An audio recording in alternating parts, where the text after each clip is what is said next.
La deuxième phase de notre démarche synodale consacrée aux familles, dans le diocèse de Quimper et Léon, touche donc à sa fin. Il s'agissait, sous la conduite de l'Esprit Saint, et dans un regard résolument positif, bienveillant, de repérer dans les paroles exprimées par les familles elles-mêmes, lors de la première phase qu'on a appelée écoute, ce qui nous invitait à une réflexion, à des déplacements intérieurs, à des renoncements aussi.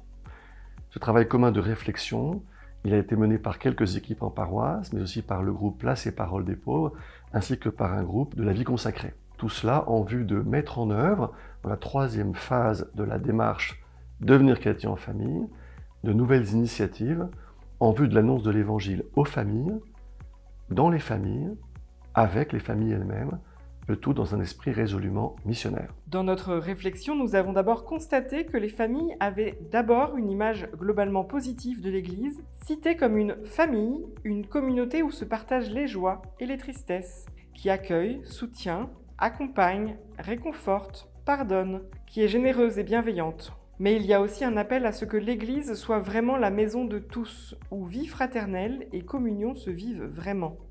Nous avons donc discerné 4 chantiers: se faire proche, accompagner, annoncer, célébrer.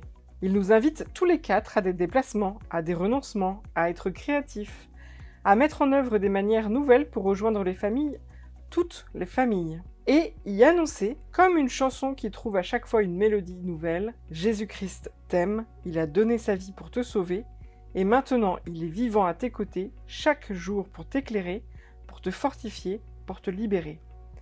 Belle définition que le pape François fait du kérygme. Ce premier chantier, se faire proche, nous invite à définir une culture de la rencontre, ainsi que notre manière de vouloir entrer en communion avec chaque famille.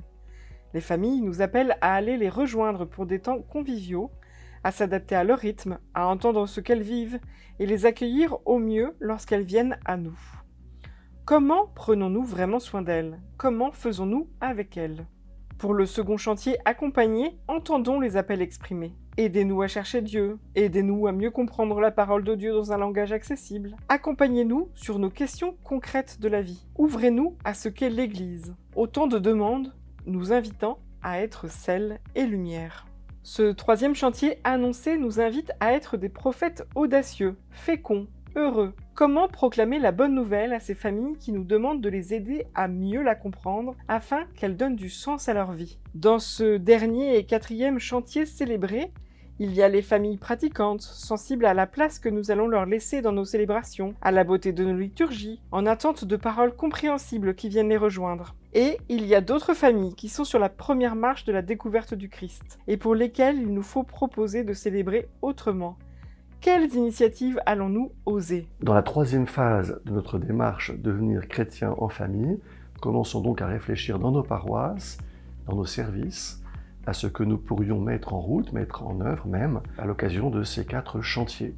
On vous donne rendez-vous lors de l'Assemblée diocésaine du 3 février 2024 à Châtelain, afin de commencer à proposer ensemble des orientations du diocèse qui répondent au mieux aux attentes des familles, de toutes les familles. Et donc on vous dit à bientôt.